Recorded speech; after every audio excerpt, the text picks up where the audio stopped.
Hey there everybody, welcome back to my channel. My name is Catherine, and in today's video, I'm going to be briefly explaining to you how to train your dog to walk politely on a leash with distractions.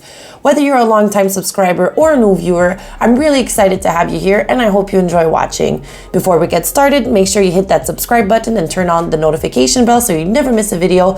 And if you enjoy this video, please give it a thumbs up and leave a comment down below letting me know your thoughts. All right, let's get into it.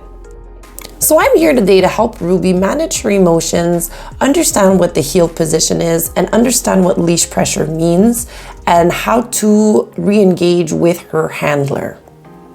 As I know Ruby reacts to dogs and people during walks, I will put my expectations very, very low and start with myself first. After we've practiced handler and eye contact and engagement for a little bit, I then take out my own dog, and she clearly had some really big feelings about that. And once she gets out of frame, it's because she's creating that distance. Distance really is your best friend initially, and you want to teach them that when there is that pressure in the leash or in the harness, in the collar, it means return to handler. So we're going to be practicing this by getting somewhat close to one another and then separating again and then coming back in and out. And of course, in order for her to understand and to want to return to the handler initially, we want to reward her for that good action.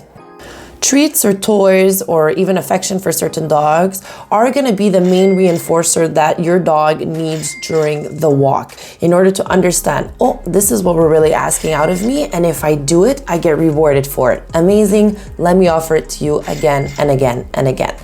The secret afterwards is repetition and practice. If you take your dog out 3 times a day for walks, then during those 3 walks, I would suggest that you have a treat pouch, that you bring some cookies, just in case you need to either redirect or reinforce something, you're not shorthanded. This is another little exercise that I enjoy doing. One of the dogs is static and the other one is kind of walking around just to see if they can control themselves and they can manage their own emotions if the dog is not moving, which is great. She's able to do it really rather well.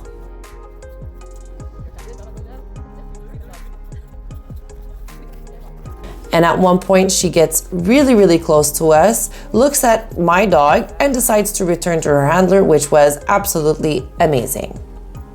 And because we want her to generalize the behavior of looking at the trigger, looking at the handler, feeling leash pressure, returning to handler, or simply just not necessarily reacting, we need to practice it as much as possible because she is following what her instincts are telling her to do. And that's completely normal because she hasn't been educated otherwise. We want to make sure that we can help her generalize this type of behavior by practicing it as many different places as possible and by rewarding it as many times as possible. Whenever she's doing the right thing, I want to make sure that I am there to tell her, hey, that was freaking amazing. Like this right here, she looked at the dog, she looked at her handler, she stayed on that heel. That was excellent. This is also about, 45 minutes into our session, which is completely normal. Initially, there will be some freakouts and those little pops once in a while. However, they're gonna become less and less the more you practice and the more you reward her for doing the right thing.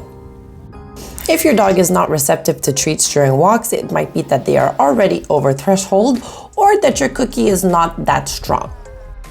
For reactive dogs specifically, I tend to use hot dogs, cheese, turkey, or chicken.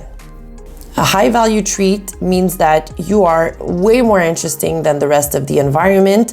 And then if there's a trigger, at least we have something that smells really, really strong in order to help them disengage. And obviously, if they do disengage, they get that really, really high value reward. And at this point, I think you can see that she's gotten really, really good at understanding what's expected of her, and she's giving it to us way more often and at a closer distance to that trigger. So I can tell that right here when she sits, all of her hard work has been paying off. And that's a wrap for today's video. I hope you found it helpful, and if you did, please give it a thumbs up and consider subscribing to my channel for more content like this.